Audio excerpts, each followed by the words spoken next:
Nisa merupakan salah satu mahasiswa dari Universitas Islam Darussalam dari Fakultas Tarbiyah dan Keguruan Prodi PGMI semester 6 dengan NIM 230700188. Di video kali ini, saya akan sedikit menceritakan tentang mengapa saya memilih menjadi seorang guru, nilai apa saja yang akan saya pegang, dan tantangan seperti apa yang nanti akan saya hadapi. Yang pertama, alasan memilih profesi guru.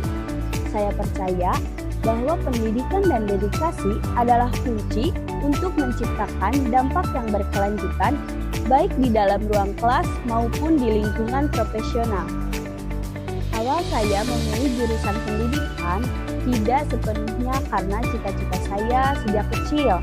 Namun, seiring berjalannya waktu, saya paham bahwa profesi guru mempunyai peran yang sangat penting dalam masyarakat. Karena awal saya memilih profesi guru bukan karena keinginan saya, bukan juga karena keinginan kedua orang tua saya. Namun, ketika dulu saya sebelum lulus, saya pernah berbincang bersama teman-teman tentang bagaimana nanti kita ke depannya, mau jadi apa kita ke depan, lalu akan seperti apa nanti kita ke depan, dan apakah nanti ketika kami sudah lulus kami akan tetap belajar.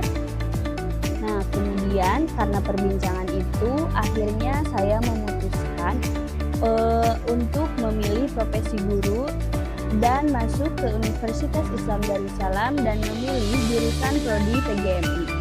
Karena dengan menjadi guru, belajar akan terus menjadi tuntutan supaya nanti kita bisa mengajar dan bisa menyampaikan pelajaran dengan baik kepada seluruh siswa, karena seorang guru harus menguasai banyak materi pelajaran, apalagi menjadi seorang guru di sekolah dasar.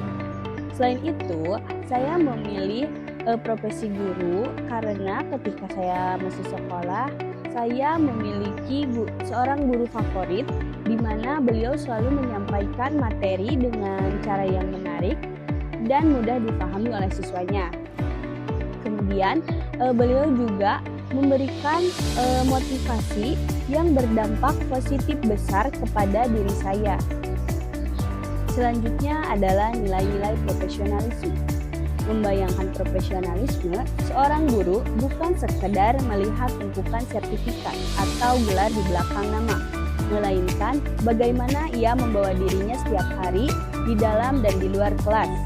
Bayangkan seorang guru yang melangkah ke ruangan dengan kesadaran penuh bahwa setiap gerak-geriknya adalah kurikulum yang hidup. Nilai pertama yang muncul adalah integritas dan keteladanan, di mana profesionalisme berarti kesadaran antara kata dan perbuatan. Ia tidak memerintahkan kedisiplinan, tetapi ia sendiri adalah perwujudan dari ketepatan waktu dan rasa hormat. Ia memahami bahwa kepribadiannya adalah instrumen utama dalam mendidik, sehingga menjaga etika profesi bukan lagi bahan kewajiban, melainkan cerminan dari martabat diri yang ia jaga dengan sungguh-sungguh. Seorang guru yang profesional tidak pernah merasa selesai belajar. Dia tidak puas dengan cara mengajar yang itu-itu saja. Dia terus mengasah kemampuannya dalam menyusun asesmen yang adil dan transparan, memastikan setiap siswa mendapatkan haknya untuk dinilai secara objektif. Baginya, setiap tantangan di kelas adalah data yang harus diolah secara ilmiah demi perbaikan kualitas instruksional yang berkelanjutan. Profesionalisme itu memancar melalui tanggung jawab sosial dan empati yang terukur. Guru yang profesional melihat siswanya bukan sebagai angka dalam nilai, melainkan sebagai individu dengan latar belakang gizi, kesehatan, dan lingkungan yang berbeda. Ia mengambil peran kepemimpinan dalam pendidikan dengan memastikan bahwa materi yang disampaikan seperti pola hidup sehat dan kelestarian lingkungan benar-benar mendarat di hati siswa sebagai bekal hidupnya. Ia bekerja dengan standar administrasi yang rapi bukan karena takut pada atasan, melainkan karena ia sadar bahwa laporan yang akurat adalah bentuk pertanggungjawabannya. Yang selanjutnya, tantangan profesi guru. Menjadi seorang guru di era sekarang bukan sekedar urusan mentransfer ilmu dari buku ke kepala murid, melainkan sebuah seni mengelola kompleksitas yang sangat tinggi. Menurut pandangan saya, tantangan terberat terletak pada adaptabilitas, perubahan zaman yang bergerak jauh lebih cepat daripada kurikulum itu sendiri. Guru dituntut untuk tidak hanya melek teknologi, tetapi juga mampu menjadi penyaring informasi di tengah gempuran distraksi digital yang membuat konsentrasi siswa semakin pendek. Selain itu, ada beban psikologi dan sosial yang seringkali tidak terlihat di permukaan. Seorang guru harus mampu memerankan berbagai peran sekaligus sebagai pendidik, orang tua kedua, konselor, sehingga mediator konflik.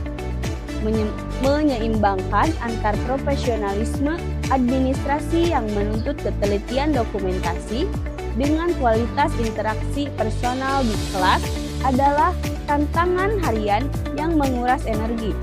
Belum lagi tantangan untuk menjaga integritas moral dan etika, di mana setiap tindakan guru akan selalu dipandang sebagai standar perilaku bagi masyarakat.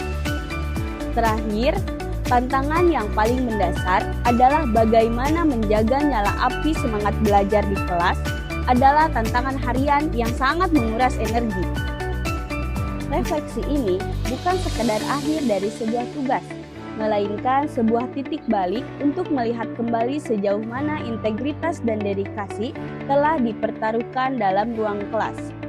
Melalui proses ini, saya menyadari bahwa menjadi pendidik yang kompeten membutuhkan keseimbangan antar penguasaan administratif, ketajaman metodologi penelitian untuk memecahkan masalah pembelajaran, serta kekuatan karakter yang autentik.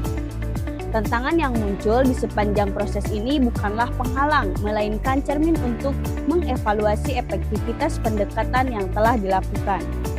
Harapan saya ke depannya, saya mampu bertransformasi menjadi guru yang lebih adaptif dan inovatif dalam merancang strategi pembelajaran yang relevan dengan kebutuhan zaman. Saya berkomitmen untuk meningkatkan kompetensi profesional tidak hanya dalam aspek pedagogi, tetapi juga dalam membangun empati dan komunikasi yang lebih mendalam dengan siswa. Semoga semangat untuk terus belajar dan melakukan refleksi diri ini tetap terjaga, sehingga saya dapat menjadi sosok teladan yang mampu menginspirasi perubahan positif, serta memberikan kontribusi nyata bagi kualitas pendidikan di lingkungan sekitar. Sekian video kali ini, sampai jumpa di video selanjutnya. Terima kasih. I just had to let you know you're